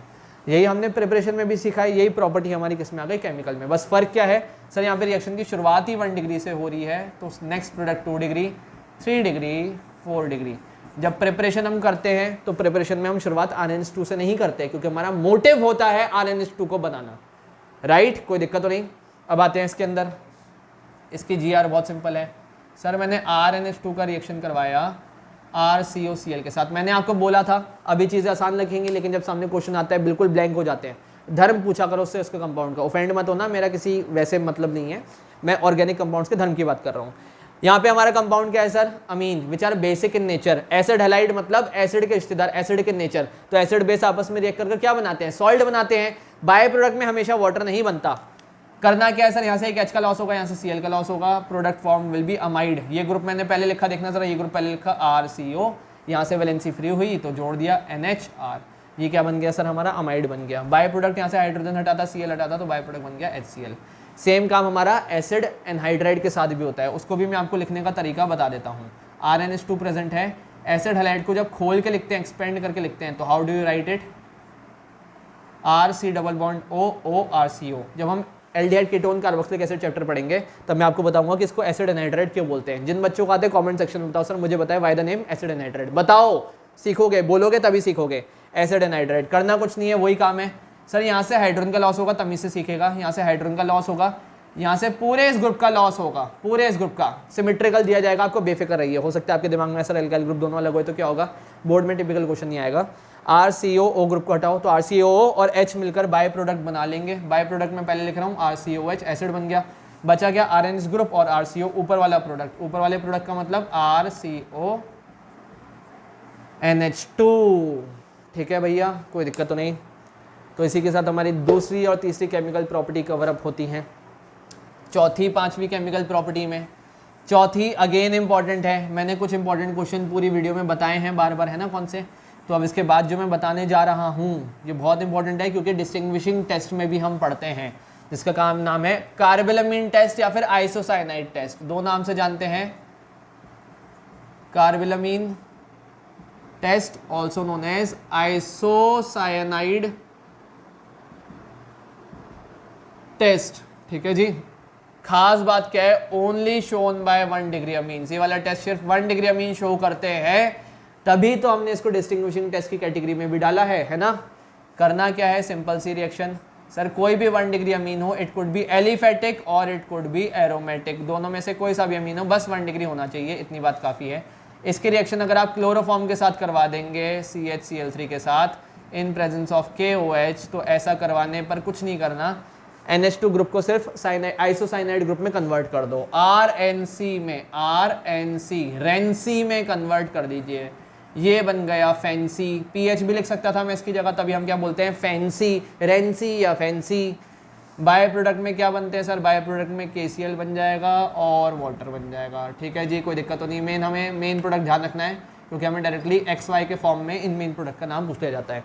आइसोसाइनाइड बन गया, आइसोसाइनाइड, ठीक है। आइसोसाइनाइड बनाना क्यों काम की बात है, सिखा दूंगा, क्योंकि इनसे हम फर्दर 2 डिग्री अमीन बना सकते हैं। बताऊं ट्रिक सीधा यहीं पे, अगर मैं आइसोसाइनाइड का रिडक्शन करवा दूं, उसके ऊपर लिथियम एल्यूमिनियम हाइड्राइड लगा दूं, तो RNH और इधर आ गया CH3। कुछ नहीं करा, पाई बॉन्ड को तोड़कर, कोऑर्डिनेट बॉन्ड को तोड़कर दोनों को हाइड्रोजन से डिस्ट्रॉय कर दिया, और ये हमारे सिलेबस में एक लौता तरीका है 1 डिग्री अमीन्स को 2 डिग्री अमीन्स में कन्वर्ट करने का। तो जो भी अगर आप क्वेश्चन अप्लाई कर रहे हैं, आपको नहीं आ रहा, तो 1 डिग्री को 2 डिग्री में कन्वर्ट करने का एक लौता रास्ता, ठीक है जी, कोई दिक्कत तो नहीं।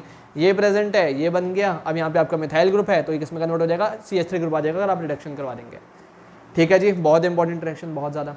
अब इसके बाद नेक्स्ट रिएक्शन कौन सी है sir, reaction with HNO2। HNO2 की जो रिएक्शन है मैं उसको समरी के फॉर्म में लिख रहा हूँ, लेकिन पहली रिएक्शन की मैं समरी नहीं लिखूंगा, 1 डिग्री अमीन के मैं समरी नहीं लिखूंगा, क्योंकि सर वो हमारे काम में आने वाली है, ठीक है। ये चौथे नंबर की प्रॉपर्टी थी, पांचवी है रिएक्शन विद HNO2, निट्रस एसिड थकना नहीं है, मैं नहीं थका हूँ, आप भी नहीं थकेंगे। इन वन गो वीडियो चल रही है पूरी, है ना जी। 1 डिग्री अमीन है और अगर एलिफेटिक है, कौन सा है, एलिफेटिक, तो सर रिएक्शन कैसे होती है, RNH2 की रिएक्शन आपने करवाई HNO2 के साथ। एग्जामिनर फंसाएगा कैसे सर, HNO2 ना बोलकर NNO2 प्लस HCl बोल सकता है। टेम्परेचर आपको याद रखना पड़ेगा 0 से 4 डिग्री सेल्सियस। केल्विन में लिखोगे तो बहुत अच्छी बात, 273 से 278 केल्विन। तो सर पहले बनेगा डायजोनियम सॉल्ट RN2Cl, क्या बनेगा, RN2Cl, जिसको आप एक्सपेंड कर कर R N triple bond N, मतलब नाइट्रोजन की आपने बॉन्डिंग शो कर दी, बस ऐसे लिख सकते हैं। क्योंकि एलिफेटिक अमीन्स आर अनस्टेबल, इस टेम्परेचर पर भी अनस्टेबल, तो ये तुरंत के तुरंत वाटर के साथ रिएक्ट कर कर एल्काइल ग्रुप जो भी होगा उसके कॉरस्पॉन्डिंग अल्कोहल बना लेगा, नाइट्रोजन गैस को इवॉल्व कर देगा और साथ में HCl बन जाएगा। नाइट्रोजन गैस बनेगी मेन, और क्योंकि नाइट्रोजन गैस सिर्फ 1 डिग्री अमीन देते हैं, therefore this can also be used as distinguishing test, लेकिन हम इसको प्रेफर नहीं करेंगे। बता दिया था मैंने वीडियो में, अभी एक बार देख लेंगे कौन सा डिस्टिंग्विशिंग टेस्ट हमें प्रेफर करना है ना जी। बट अगर आपने एरोमेटिक लिया होता, 1 डिग्री एरोमेटिक, बहुत काम की चीज़, बहुत काम की चीज़, बहुत काम की चीज़।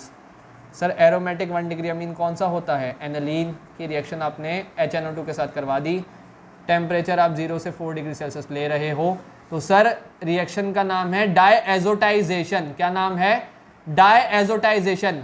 Benzene diazonium chloride, benzene diazonium chloride का बनना is known as diazotization, right, कोई दिक्कत तो नहीं। तो रिएक्शन का नाम है डायएजोटाइजेशन। अब ये स्टेबल होता है, कोई परेशानी नहीं, क्यों किस लिए नहीं पूछा जाएगा, बिल्कुल नहीं पूछा जाएगा, दिस इज स्टेबल, ये स्टेबल है, ये रिएक्ट नहीं करेगा। कब तक, जब तक टेम्परेचर आप 4 डिग्री से ऊपर नहीं बढ़ाते, ठीक है। तो अगर आपसे पूछा जाए कि this compound reacts with this और आपसे एक्स पूछ लिया जाए, कुछ बच्चे गलती से डायरेक्टली क्या बता देंगे, इसके कॉरस्पॉन्डिंग फिनॉल, नहीं, x will be diazonium salt. अब डायजोनियम सॉल्ट में हमारे पास बहुत रास्ते होते हैं, बहुत सारे, जो चैप्टर के लास्ट में हमने डिस्कस कर ही लिए, बहुत इंपॉर्टेंट कंपाउंड है, बहुत ज़्यादा, कुछ भी बना सकते हो, कुछ भी जो आपके मन में आए, है ना, वो हमने डिस्कस करा है।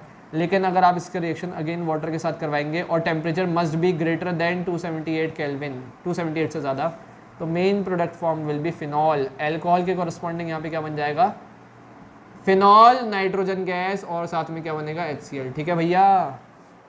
2 डिग्री 3 डिग्री का मैं नहीं लिख रहा, इंपॉर्टेंट नहीं है, बोर्ड में नहीं आता, बोर्ड में नहीं आता, फिर भी बता दिया है, ओरली फॉर्म में बता रहा हूँ। 2 डिग्री रिएक्ट करेगा तो क्या बनेगा, N एल्काइल N नाइट्रोसो अमीन, या फिर डायरेक्टली 2 डिग्री अमीन प्रेजेंट है तो N एल्काइल N नाइट्रोसो अमीन का फॉर्मेशन आप बोल दोगे।